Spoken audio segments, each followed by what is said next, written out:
be who you want your children to ultimately emulate. Raise your children to be somebody that you would like. And if there's ever a point in time you do not like your child, you're doing something wrong as a parent. And then don't over accommodate the emotions. Have trust in yourself as a parent to know you're doing it right, regardless of your children's reactions. They can't regulate their emotions yet. So will they be over dramatic? Absolutely. Weren't you? Never, and you spoke to this earlier, never undermine the coach's authority.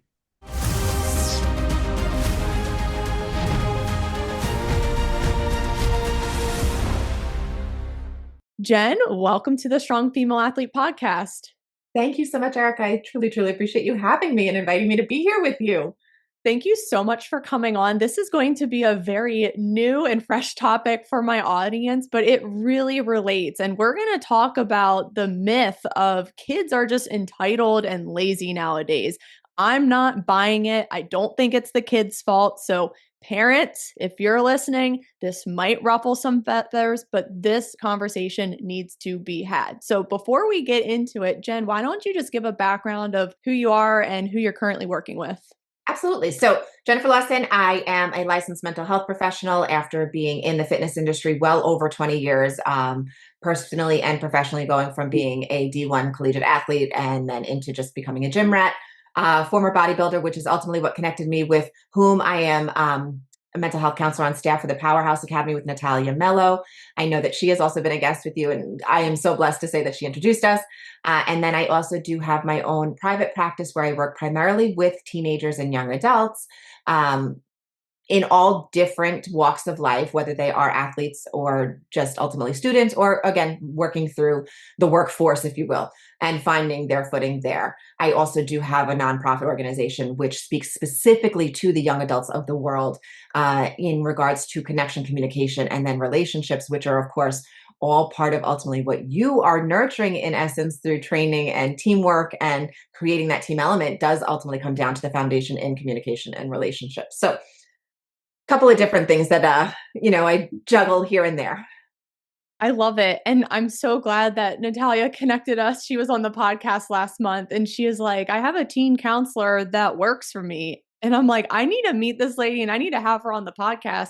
And Natalia was like, you will love her. She just like is very hardcore. She speaks truth. And I was sold because I think this is a whole other discussion, but a lot of counseling and therapy now, it's very enabling.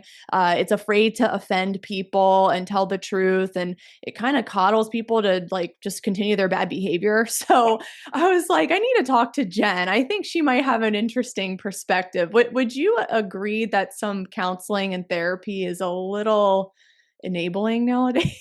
So unfortunately, and I don't wish to speak against any person's practice, right? Because of course they all have their niche, and unfortunately there is a lot of red tape that we have to navigate our way through. That's right. I'm not exactly considered clinical, if you will, because I refuse to abide by the red tape. But yes, because of the liabilities that do fall within the paradigm, we have to understand where our limitations might be. But again, that's all within the clinical world. So I will play devil's advocate that I understand the reasons why, of course, but it does not create for true success in solutions and healing, if you will, right? Because therapy does come down to really finding the solutions to overcome your challenges and heal, quote unquote, if we want to live within the world that we're living in now. So by coddling and just appeasing the ears that are receiving the information you're providing, we're not getting anywhere. We're not growing. We're not really finding our foundation in life. And sometimes it hurts to hear these things, but that's where change happens, is recognizing that there is a problem, you have some things you need to adjust, and then you can finally move forward and become a better person. And I do want to talk about young athletes today and sports parents. And I want to start off with a funny story that my mom actually told me the other week. Oh my gosh, this is hilarious. So I did ballet when I was like 4 or 5 years old. I think every girl tries ballet at some point, and I hated it. I did not want to go to my recitals and I would cry and throw a fit. And we had one more recital for our season. And I told my mom, I was like, I don't want to go. And I remember this as a 5-year-old. And my mom was telling me how there was like a forest scene in the recital, and I was one of the trees. And my mom was like, Erica, if you don't go, there's going to be a missing tree in the forest, and you're going to let everyone down. And I remember looking at her like, oh, well, if you put it that way, yeah, I'm going to go. And so I ended up going. But my mom and I were just like laughing about it last week because I was telling her all these stories nowadays, now that I'm in coaching, of girls quitting midway through the season, letting their teams down, not following through, not finishing things, not showing up to practices. And my mom just told me that story and was like, I would have kicked your butt if you quit. And I just want to kind of open up with that. And I just really respect my mom for just drawing a line in the sand and making sure I grew up committed and not flaky, and I followed through on things. And my goodness, it's just so valuable now in what I'm doing today. And I just don't see enough of that anymore now that I've been in coaching for a while. It is. It's become acceptable to walk away from something that doesn't feel good. And that's the problem, is that parents, we have to understand that we're not in the business of allowing our children to always feel good. While we love on them unconditionally, right? The idea of feeling good is unrealistic. It does not provide for any sort of success in life, because we're going to go through things that don't feel good. But when we're raising our children to be like, oh, I could just walk away because it doesn't feel right, it's uncomfortable, I don't like that, yeah, I can't breathe, right? Well, meaning as far as like you're out of breath because you're working hard, it's going to create a resilience to fight through those uncomfortable moments. And that resilience is what really breeds success in all things life related. So when you allow your children to just not show up, you're telling them it's okay to not show up for themselves too. And what does that translate to in the grand scheme of overall self esteem and confidence growing forward? Let's also take into consideration that we are not walking through life alone, nor should we ever think we should do life alone. So when you're allowing your children not to show up for a team sport where they're an active player in that realm, you're then telling them that it's okay to let other people suffer too. And it's okay to let other people, you know, pick up the pieces that you're essentially dropping the ball on. And now you're telling your child that, no, you're going to go about life alone and not nurture the right relationships. And what that translates to later on in life is the inability to nurture any relationship, whether it's with your family, your friends, building true friendships, your teammates, right? If you're going to continue to play some sort of a team sport, or even if it's an individual sport, there's still a team element to it because you're dealing with the coach. How are you ever going to build a relationship with a coach, or let's say teachers, professors? And then let's move it forward into the business world. You're going to have a boss. You're going to have somebody you have to work with. There is no entrepreneur, even if you're an individual entrepreneur owning your own sole proprietorship, you're answering to someone somewhere. Oh, yeah, you are. So that you have to understand that you have to show up regardless of it being uncomfortable. And yeah, even in life, if you're a sole proprietor, the discomfort is extreme, especially when tax season rolls around, you got to answer your accountant. So it's the domino effect, right? And it really does begin at the elementary level, in when the child's brain begins to grow, which is 7 years old. And that's what a lot of parents don't realize, is you think you're going to teach a lesson later on, because at 7, 8, 9, they're still children. 100%. Do not take that innocence away from them. I will absolutely push for you to remain innocent within your childlike behavior that you allow them to exhibit. But that is also where the brain begins to learn, comprehend, and retain information. So your idea of allowing your children to even quit at such a young age in any aspect of life, it starts at that young age. And that's when we have to really pay attention to what we're doing as far as parents and the example we're setting, and also what we're allowing. Yeah, it's the allowing that's really scary, and as soon as something is uncomfortable or, like you said, doesn't feel good, then the parent's like, "Okay, well, we'll make it right. We'll fix it, and we'll make sure you're happy now and feel great." And I recently just had one of my athletes say that her teammate quit halfway through the season, and the team has already been down. They have a ton of injuries. They hardly have any subs in game. So they've been low on numbers already. One of her teammates quit halfway through the season just because she didn't like being on the team anymore and because the subs were low. And I'm like, well, congrats. You just lowered the subs more Right. and you let your teammates down even more. But the worst part is the parents allowed this to happen, knowing that the team was struggling for subs. Which speaks to it's not the child's fault as much as we want to sit there and place blame. It's not the child's fault. They are a direct product of the upbringing they're experiencing, which is the parenting. And this is where parents, I will sit there and not tickle your ears any step of the way and say, you're failing at the most important job you have right now, which is raising your children. While you think it might be to provide the lifestyle for them, that's incorrect because our jobs as parents is to raise our children as individuals that we ultimately release into the wild that we can be proud of. And if you're proud of somebody who's a quitter, then that speaks to your character. And now we have to do some deep diving into how maybe you see yourself and why. But that's a whole nother story. Well, I have a question about that. So when you tell parents this, hey, you need to change your parenting style, that can feel like a personal attack to them and really trigger them. How do people deal with that? Or have you found people are open to it and they realize, oh, shoot, I am the problem. My kid is lazy. My kid is entitled and it's my fault. Hey guys, just want to take a quick moment to shout out our sponsor, Simply Faster, and one of my favorite speed timing systems from them, the Free Lap. I use it for my own sprint training as well as for my athletes, and they love it. It's super easy to set up, you can take it to the field on your own, and you can get accurate speed times to track your progress. Check the Free Lap link in the caption below to start adding timing into your speed sessions. If you know me, you know I love my Free Lap. If you're serious about speed, it's time to start timing. So it's all in delivery, right? So ultimately it does come down to how we communicate the message we're trying to convey. I'm not going to be like, you suck at parenting. It is going to come down to, can you explain to me how you see your child as being a success in different areas of their life right now? What is their percent? Because it could be all lost in translation. They may not see it, or they may be so worried that if they put a strong arm or discipline their kids in a way that is considered harder than most, that their child's going to respond or react in a way that is dramatic, or concerning in behavior patterns, because again, we're dealing with a different society and we're dealing with different social elements that I personally didn't have growing up.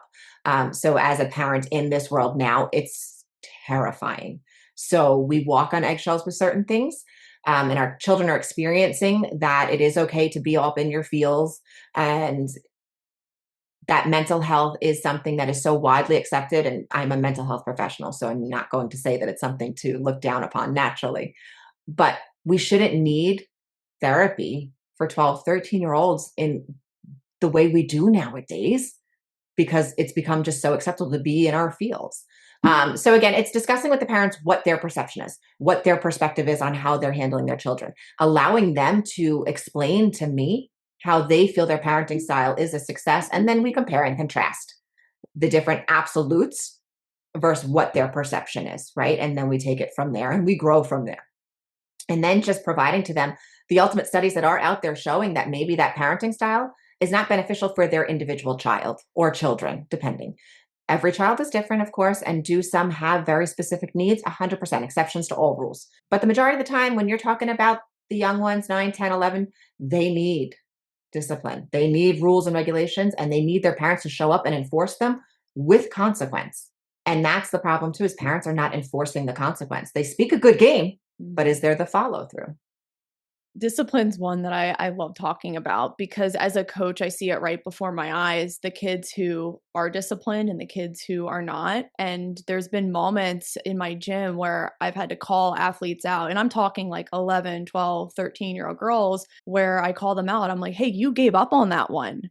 You Yeah. should have gotten right back up and won the ball back or won this race back during our speed drills. And when I call them out, it's a complete meltdown. And I'm like, is this the first time someone has corrected you and called you out for your lack of effort? And now I find that I'm the one almost parenting and disciplining someone else's kid, which is insane. It's not your job. It sucks. I don't like to do it. And then Right. I'm seen as the bad guy. And then Right. what sometimes happens, Jen, is the kid gets in the car and says, "Oh, Coach Erica is picking on me and singling me out." And I'm just over here like, "No, she did something wrong and I was correcting her. I was Right. letting her know she wasn't trying, but now I'm the bad guy and everyone's blaming me." And I think a lot of coaches are under fire now because of all this. Absolutely. Absolutely. I see it in different worlds all the time. My children are boxers, they're competitive boxers. So it's not necessarily a team sport per se. However, we do have a team element. When my son comes out of the ring and if the judges said he lost, even though it was by a split decision, and we start going balls to the wall and the judges even, or it's like, well, coach, what's going on? What happened? And then it's like, no, let's review tape. Let's look at performance. And I take responsibility for my child because ultimately, again, it's no one else's responsibility to raise them, even in sports. But again, the parents are fighting an uphill battle. I'll always, again, play devil's advocate because I see it from all sides. We can never look at our children through rose colored glasses. We have to understand they are humans. They have the opportunity to make their own decisions, but it is us as parents' responsibility to guide those decisions, challenge those decisions. Right versus wrong is very clear. It's very black and white.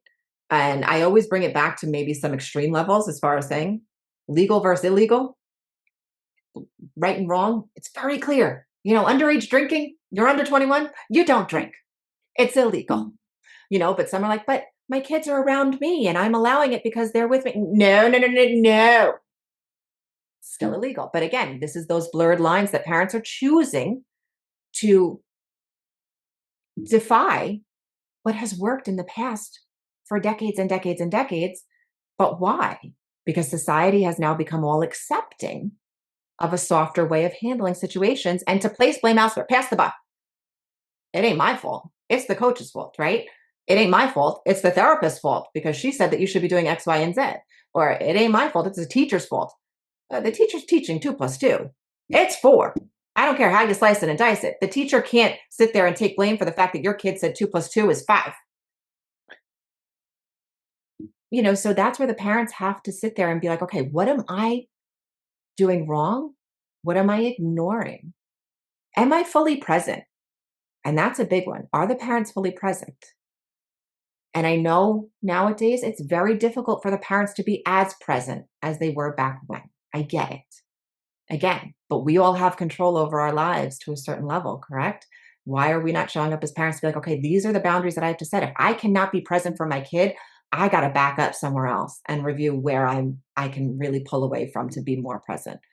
And then am I not following through on the consequence of my child's behavior? And then why is my child behaving that way? Is it because me as the parent is displaying certain types of behavior patterns that they're now emulating? Probably. Probably. So you being a coach and a soccer coach on the sideline, if a parent is going completely buck wild because their kid didn't get the ball or didn't score the goal the way it should have been scored or, was slide tackled in a way that they shouldn't have been. And they're placing blame everywhere else, but maybe your child has to be reviewed in where they should have been or what they should have done differently. Or if they sat there and they weren't present themselves because they were too busy listening to you on the sideline and now they're going to emulate your behavior and bring that into the team element too and onto the field. So again, what is the parent's behavior dictating for these kids? I want to dive into that more, especially with the Mean Girls topic that we were just talking about off air. And I know this is a big issue in young female sports, just Mm, having mean girls on these teams and bullying going on. And sometimes, you look at the parent, and it's like, oh, that makes sense why that girl's mean. Like, I yeah. hate to say it, but the Yeah. apple doesn't fall far. And I kind of want to get into that. The idea, again, it all comes down to the child is learning through the parent first and foremost, because that's who their foundational trust is built in, right? And with. So if they're in a home place where the parent is judgmental, placing blame elsewhere, completely criticizing every person that walks around in front of them, defaming the people that they work for, their authoritative figure in their workplace. What does that translate to the kid? Well, the child doesn't necessarily understand it to its full capacity. It is telling them that it's okay to talk about other people. It's okay to sit there and get angry in certain situations. It's okay to then display said anger towards other people, right? So the idea of emotional regulation is completely deregulated because the parents aren't regulating themselves either or filtering themselves. And I am a firm, I will say this with confidence. I am a traditionalist in certain ways, right? And parents are parents, children are children. We have roles. And when we are disrespecting the roles that we're disrespecting ourselves by not adhering to the role as a parent, our children are never going to understand what respect is either. And we are to respect every person we come in contact with, regardless of what they ultimately are in our life. Unless, of course, again, the exceptions, we are not to respect ultimately those who are potentially challenging us in very, very wrong ways. And again, that's the extreme. But if we have teammates, why are we bullying them? The majority of the time, bullies come from an insecurity, right? A projection of not feeling 100% comfortable and confident within yourself. Parents are ultimately bullying those around them, displaying said behavior, because are they ultimately confident in themselves or are they insecure too? And then how we see this filter into team sports is the parents living vicariously through their children because they are insecure in the fact that they maybe didn't take it to the level that they knew they could have, but they lost track of it back when. So it's again that domino trickle down effect. So it's just a matter of really evaluating the home and parents stepping up to the plate. Can you go into more of the parenting styles in just more depth here? Sure. So, I mean, ultimately, there's the disciplinarian style, right? To where there are very hard rules and expectations of children, and there are consequences that follow. And there are different levels of that naturally. This term, and I'm going to say it, the gentle parenting concept, that does breed entitlement. It does. Now, when we speak to gentle parenting, the true definition of it is still having boundaries and it's still having consequences and expectations, but it's applied in a quote unquote softer way to where it's spoken through, no raised voices. The disciplinarian actions are not necessarily of forceful nature, if you will, but there's still boundaries and expectations of children and consequences to follow. However, it's been taken a step further because children are allowed to be in their feelings and parents become very nervous or guilt ridden when they see that and they completely step back and say, okay, we're going to gentle parent and we're going to kind of let our kid be within this autonomous state, right? And the idea of autonomy too, and allow them to make their own decisions. I'm sorry, but no 11, 12-year-old is old enough to make their own decisions, okay? They don't know their ass from their elbow yet. And they won't know who they are until they're ultimately really 25 years old. Because that's when emotional regulation comes to an absolute, I shouldn't say absolute, technically comes to a halt, because that's when the part of the brain, the amygdala, that processes emotions is fully developed, the frontal cortex, if you will. Again, that's open for discussion though on who we're speaking about in the individual subjects. So that's where it has gone to an extreme, is when the parents think that the children need to figure it out for themselves. And ultimately it does give the parents a pass too. It's an excuse for the parents, but well, my kid's going to work it out on themselves. They're going to learn that way. Then what they're learning is that they don't have a solid foundation in the home.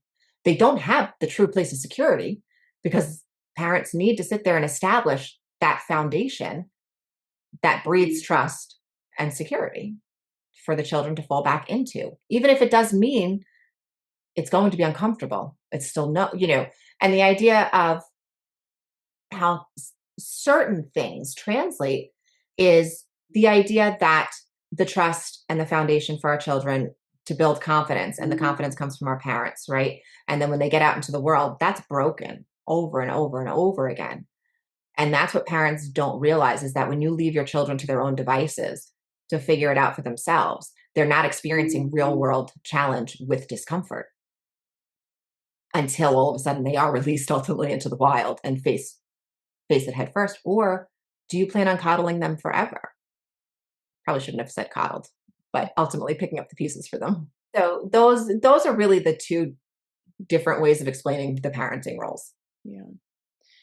I can see the temptation to be a gentle parent because you don't want to rock the boat. You want to be your kid's friend. You don't want to hurt feelings. You don't want to make them mad. And I've wrestled with this when I've had to call some of my own athletes out, even though they aren't my kids. I'm like, I really don't want to like rock the boat here. I don't want to like have an athlete walk away from my program.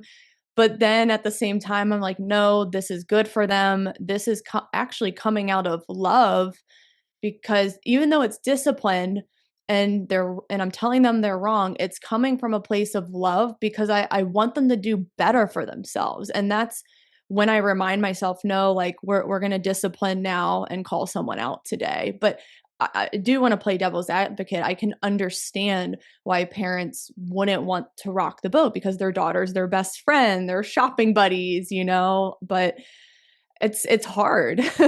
I'm going to challenge that statement in the best way possible. Our children are not our friends. Until they're ultimately on their own, independent of us, they're not our friends. Again, our number one role and responsibility is to be a parent. What that's defined as is to instill the idea of respect, responsibility, and critical thinking skills, and the opportunity to take constructive criticism and grow from it, right? Not to sit there and remove all challenge from our children, because what we're doing is we're then removing all opportunity to build their true confidence within themselves to go and tackle anything that comes their way. So it's actually a disservice to our children to think that they have a friend in us.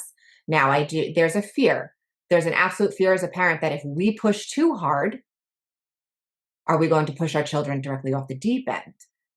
And certain things are glorified out there in this world. Absolutely. And unfortunately, with social media, it's an uphill battle because there are times where self-mutilation has become glorified as an outlet for teenage girls. YouTube was running rampant with videos of girls cutting themselves, and it was being glorified as a positive. And as a parent, that is terrifying to me. Terrifying. Do I work with some girls that are self-mutilators? Absolutely. And is that a deep-rooted depression? Absolutely. Can I 100% say that deep-rooted depression is from parents who are choosing to not parent the way they need to? Absolutely. So, I'm going to call a spade on that one. It is all fear-based. And that's really the root cause of a lot of times when parents are not willing to take that responsibility on, or take that headspace of, that's my best friend. My daughter's my best friend.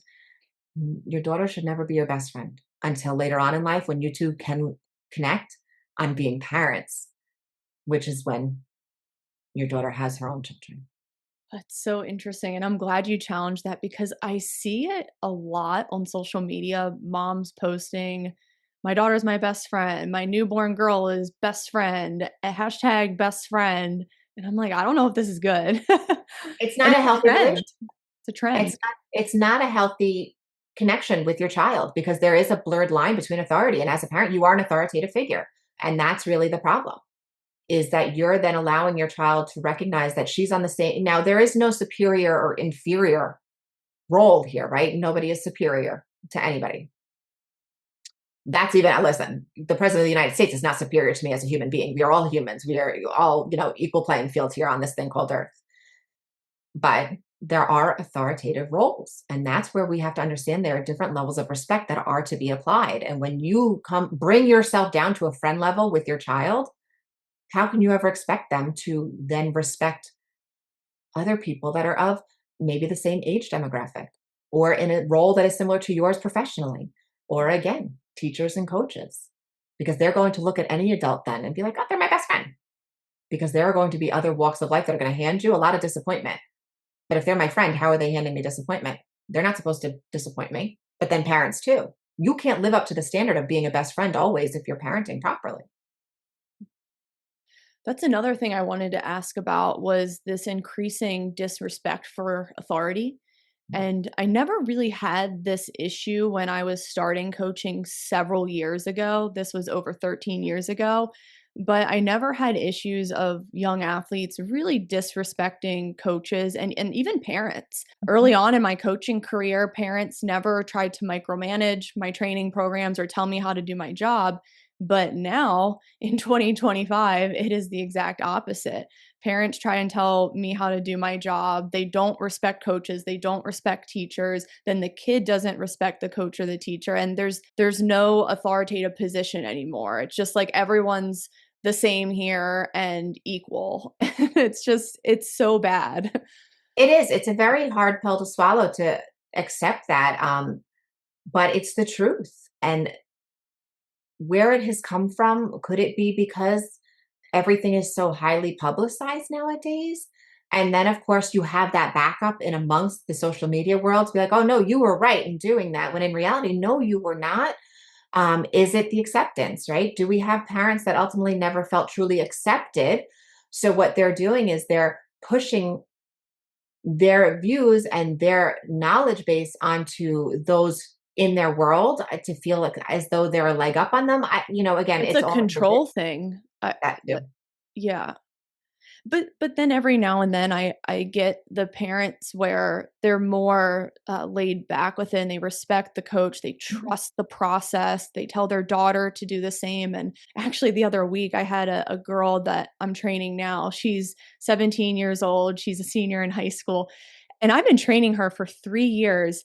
And it dawned on me, oh my gosh, I haven't seen her parents in 3 years since we started. Like the first day that I trained with her and assessed her, that was when I last saw them. And then her mom had to actually drop her off the other week because the girl's car was broken. And I was like, oh my gosh, your mom's here? I haven't seen her in 3 years. Like, let me go say hi. So I said hi to the girl's mom, and the mom's like, hey, sorry, like, haven't seen you in a while, but Mackenzie's really been enjoying the training. She loves coming, and we're glad she's like really taking ownership of this, and she just loves working with you. Like, thanks so much for everything. And I'm like, my goodness, like, you're amazing. Everything that speaks to your character. That's beautiful, and that shows that you were trustworthy, right, with the Well, it's children. not every parent that does that. A lot of people will micromanage, tell me how to write training program. You wouldn't even believe the stories I have. But when you get parents who are more like laid back and let the daughter just kind of show up and enjoy the training, it's like, oh, I can breathe. It's like staying in our lane, right? Natalia and I speak about it all the time, Yeah. honestly, as far as like staying in your lane. There are certain things that I'm an expert in, and there are things that I know nothing about, nothing about.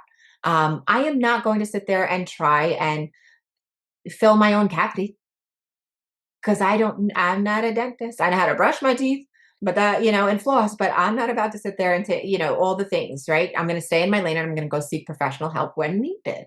When it comes to, I know there is nothing about boxing. Even my son's been doing it for 8 years. For some, I still don't know. I still don't know.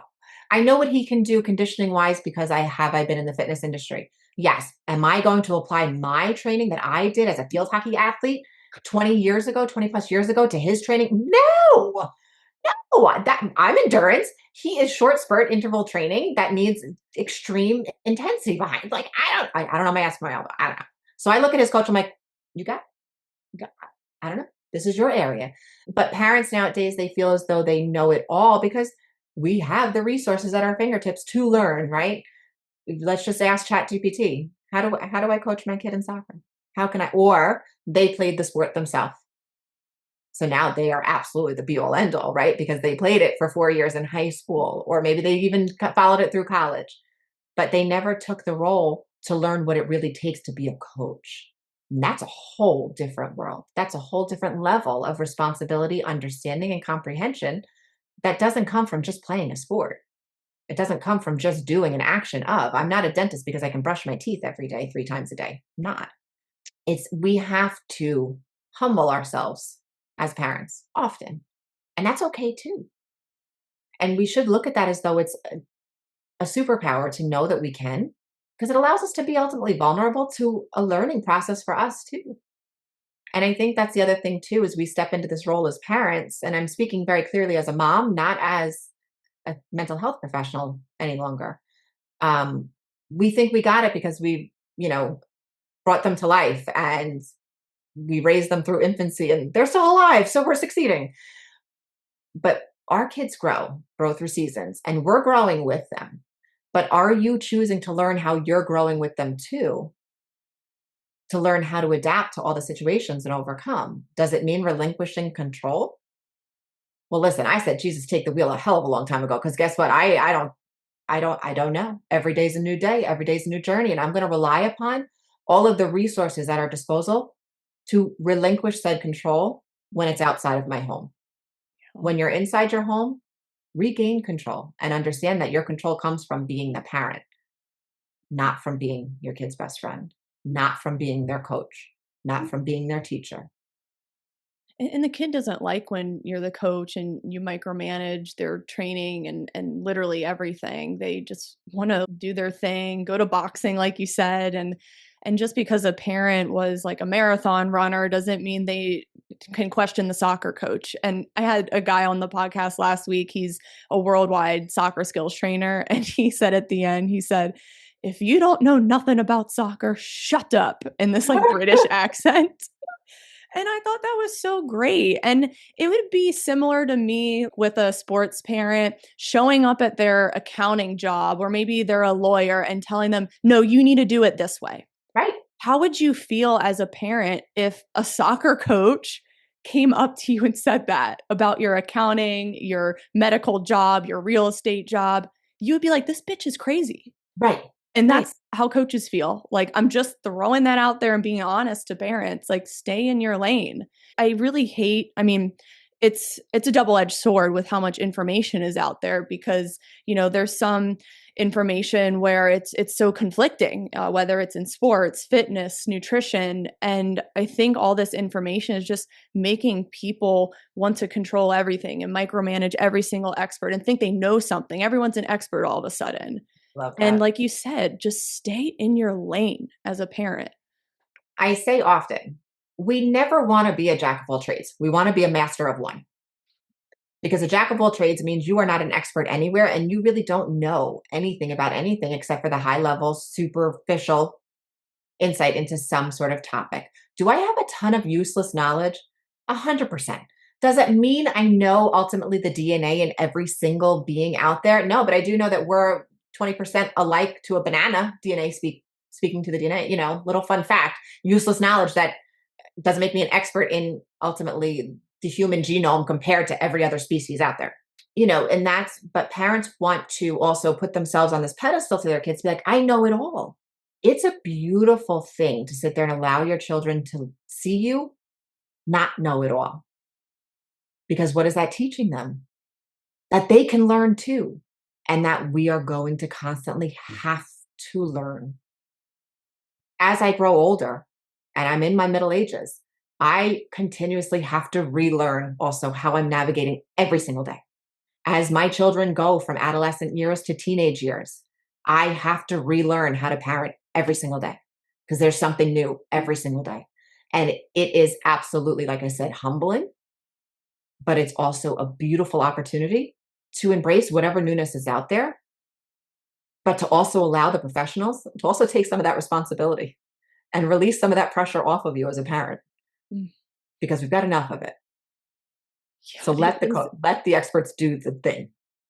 it's so true. It is so much extra pressure, and it's just extra work for you guys to We got enough. micromanage. And yeah, that's one way of putting it. Yeah, I think it's really important for parents to just stay in their lane. But I also have heard the argument, well, we're paying so much for youth sports and training, and we want to make sure we're getting our values worth, and the program's just right, and the coach is doing the right thing by my daughter.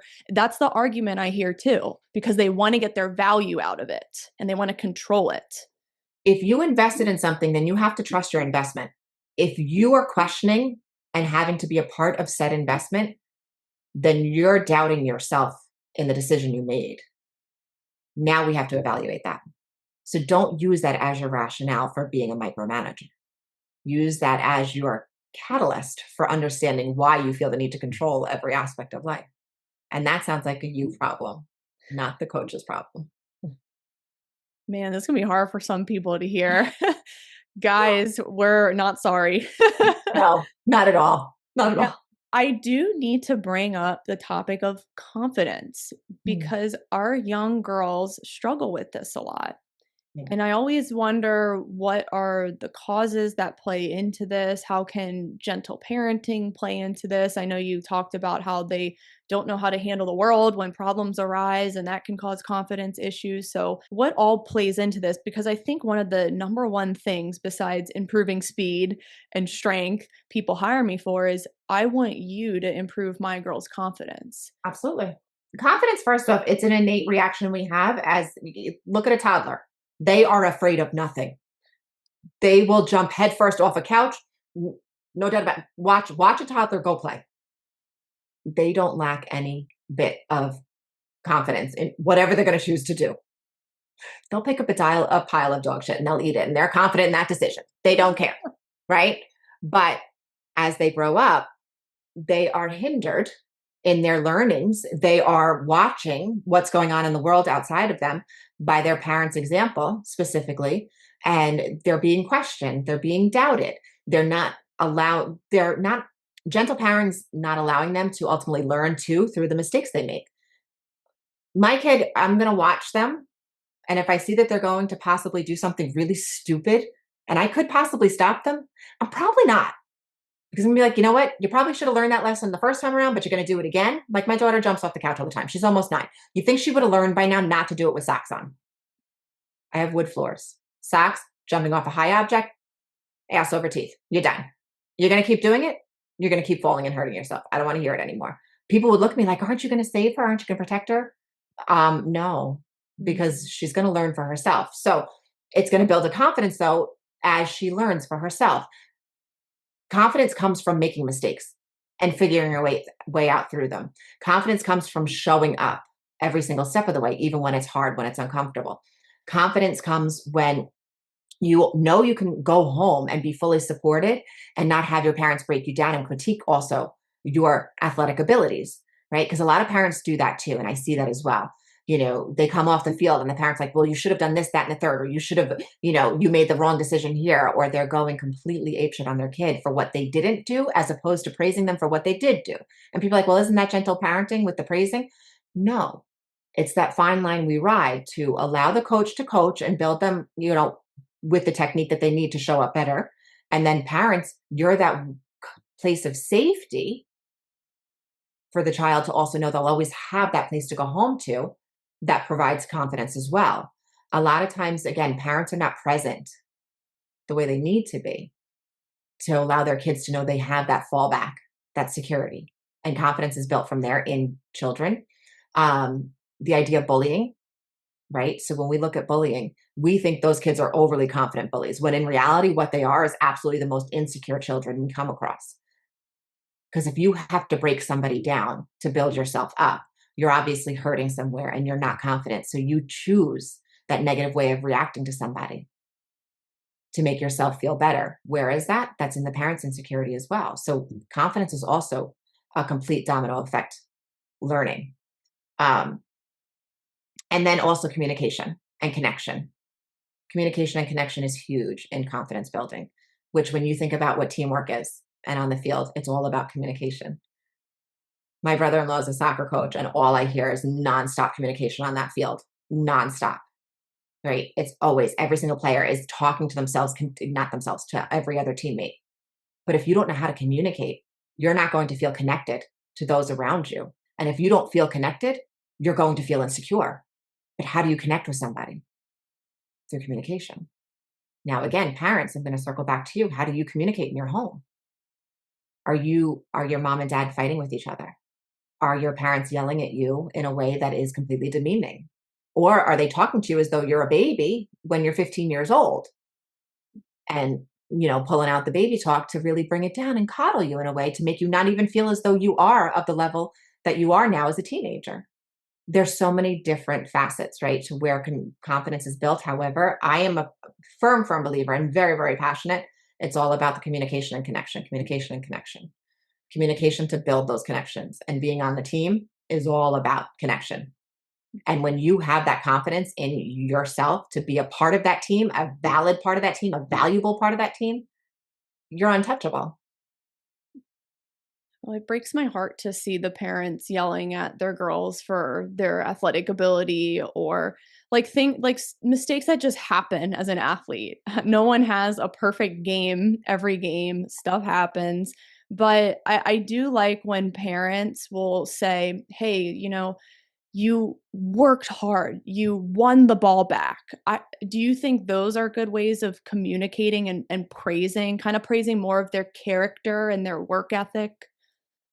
Absolutely. That's how it should be done, is that, you know what, you showed up, you came to the game, you did your best the way you could today.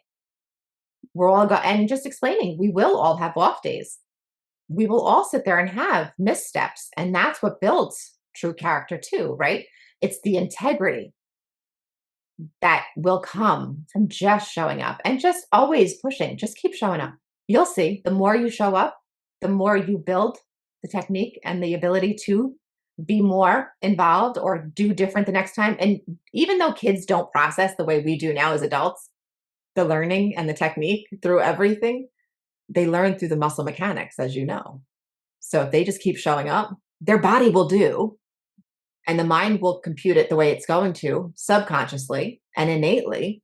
And then all of a sudden, you'll be able to highlight as a parent, you did it. Everything we just, 3 weeks ago that you were struggling with, you just did it because you kept showing up.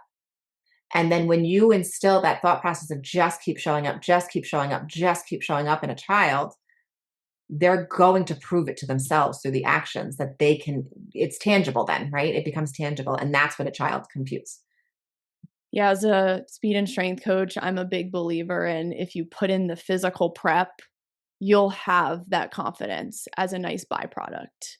And, you can do all the self-talk and affirmations you want, but if you're not doing the prep and like you said, the muscle memory, then the self-talk you might not truly believe it because you're not doing. Exactly. It's It's all a about fake belief. I could go off on affirmations forever. But I again, can too. We're not a fan of them here. listen, you could look at yourself in the mirror all you want and say, I am beautiful, I am powerful, I am strong. Or How are high you five strong? yourself like a Mel Robbins. Yeah. I But can't. how are you strong? How are you powerful? How are you beautiful? Is it only because you look in the mirror and you see a face full of perfect makeup that makes you beautiful? Where are your actions to support everything, right? It's all about the effort and the try. That's why I knew we would get along. I love it. Now, is there any advice as a teen and parent counselor that you would just leave everyone with? Oh, there's a couple, as far as just the ideas on where we need to really keep our focus as parents, like the do's and don'ts of parenting, if you will. So, the idea of modeling accountability, right? Taking self responsibility for actions. That is something that parents just please sit in self reflection sometimes and review how you're doing certain things. And then show your kids how you did that to take responsibility for maybe where we misstepped. I don't even like saying mistakes per se, because again, it's a misstep, but what's the learning from it? Normalize failure, right? Make sure that you are recognizing that failure is ultimately normal, because what do we do with failure is we receive feedback to grow. We're going to fail. Stop trying to pad the world of failure. Um, the idea of autonomy. Yes, we want you to absolutely be an individual. We do not want you feeding into any sort of um, conformist type thought process, right? But at the same time, we have to have structure and limits. So limit to the extent that you're willing to sit there and put yourself into this autonomous state, because we're all going to have compatibilities that we need to nurture too, which is what builds connection. So if you think about it, you being autonomous is ultimately removing yourself from the opportunity to connect, which will create the confidence we need in knowing that we have to go into a world of other people. We have to human. As much as we don't want to some days, we got to do it. It's one of the things that we have to do. Um, respect, respect, respect. There's a reason why RESPECT was such a billboard hit, because it's the number one. Respect for others to build respect for self to grow. Period. The end. So parents, enforce respect, please. And the communication aspect of things. We keep it warm, but with expectations. And those expectations remain consistent. right? Everything we do in life has to be consistent. So if you are inconsistent in your behavior and your communication, what are you going to expect of your children? Don't do as I say, not as I do. Be who you want your children to ultimately emulate, right? I listen to a lot of I'm a huge fan of Jordan Peterson, like huge. I am I'm too. obsessed with the man. I met him and I couldn't be more obsessed with him. He made a statement: raise your children to be somebody that you would like. And if there's ever a point in time you do not like your child, you're doing something wrong as a parent. I remember reading that chapter in his book. That's Significant. yeah. And all I can think is like, oh, do I like my kids? Do I like them? Do I like them as little humans? Like I remember thinking about that. And then I was like, I think I'm doing all right. Okay. Yeah, because I do like them most days. And then don't over accommodate the emotions. Have trust in yourself as a parent to know you're doing it right, regardless of your children's reactions. They can't regulate their emotions yet. So will they be over dramatic? Absolutely. Weren't you? Oh God, don't bring up how dramatic I was at 11 years old, because it was ugly, it was messy, and it was terrible. But my parents like, yeah, go whatever, go throw your tantrum, have at it, house. You know, don't over accommodate them, right? Parents understand they're going to try and get over on you. That's how smart they are. Even though they don't know what they're doing, they know what they're doing. Um, Never, and you spoke to this earlier, never undermine the coach's authority. Parents, stay on the sideline and keep quiet.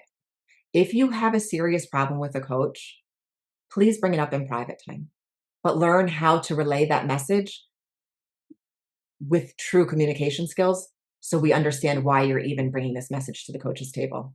Because I guarantee if you sit there and review what your thoughts are or what your emotions are triggering for a reaction you're having on the sideline, it's probably not the truth. So step back, breathe through it, and process before we sit there and react on the sideline, and never undermine the coach's authority, ever, hands down. Don't do that. Um, and the idea of assuming that empathy alone will replace discipline and structure, don't do that. Don't assume that. We want to be empathetic. We do. But discipline and structure is a necessity for children to grow. They don't feel secure and confident in themselves if they don't have structure. That's the number one learning that you take away when raising your infants into toddler years, is that structure and routine is going to create a real happy toddler. It's the same for when you grow through life, right? How many of us, when we're in a routine, we feel really good and we feel confident and we feel like we can take on anything? It's the same for kids. Empathy is not going to allow for that to really come to fruition if we're over empathizing everything. And the last really strong point that I will is that you don't deserve success without the effort. Right? You're not going to score a goal just because you think you deserve it. Like, you got to put in the effort to get it there. And you got to rely on the team. You got to rely on the connections. You got to rely on the communication and the respect for each position in your life to get you to that end game, that goal. And that's just something through life, right? It's always, don't think that you just deserve it, because why? I just deserve to be, the number one name in child therapy because my name is Jennifer Lawson. No. You have to put in the effort to learn, understand, and create that space for the opportunity to grow. Awesome. I think those were all so great to end on. And Jen, I'm really curious, what types of clients do you take on? Are you taking on new clients now? Absolutely. Absolutely. If I can make it work schedule wise, I will 100% love to meet whomever I can and make sure that I'm the right fit. Sometimes I'm not the right fit, and I will be very open and honest about that, because if the parenting style is not going to support what I'm implementing with teenagers and young adults, I'm probably going to say, I'm sorry, we're not the right fit, because it has to work. And it has to work in all areas of life. The primary demographic that I work with, outside of course, the women within the Powerhouse Academy, is anywhere between the ages of 13 and 25, essentially. But my sweet spot happens to be 16, 17, 18-year-olds. And then the early stages of college years, 20, 21. At the high end, 21. And what are some of the main issues that you cover with some of the things your clients are experiencing, like confidence, self-mutilation? Like, all extremes? Like, just maybe share. The primary focus that I have realized is our foundation right now, and who I'm working with is really parental relationships and communication. Children are not taught how to communicate anymore because they don't have to. And then when we get into, of course, 16, 17, 18 years old, and you're going for your first college interviews, or you're trying to sit there and learn how to navigate the first stages of life outside of high school where everything is really planned for you, these kids don't know how to even show up to anything at all. So communication within also parental relationships and how to navigate those really foundational elements of life. Awesome. We need more of you. Oh, thank you. Thank you. Yeah, I'm really excited about this discussion. I think a lot of people will find it valuable, and I think people will be open to it too. I think sometimes it's hard to hear certain things, but like we started the conversation off with, like sometimes the truth hurts, and that's the only way you realize you need to make a change. So, everyone listening, I will include Jen's links and where you can get a hold of her, maybe do some one-on-one coaching and her programs in the caption below. So be sure to check her out. There's a lot of people struggling right now and who might need your assistance. So I know you'll do a great job with them and give them the truth. Thank you so much. I thank you so much for having me and allowing me to spew my I'm in viewpoints. full support. And, Thank you. like Jen said, you guys, every counseling or therapy style is different. And it takes a while to find who you jive with. And like she said, she might not be for you. She might be the perfect fit. And you just have to really take the time to find someone who's right for you. Otherwise, you're not going to make the change and get a lot out of it. It's like, I don't want to take on clients who are not committed to strength training at least 1 to 2 times a week and being consistent. So, just reach out to her if you need her help. And we appreciate you guys listening. And I will see you on the next episode.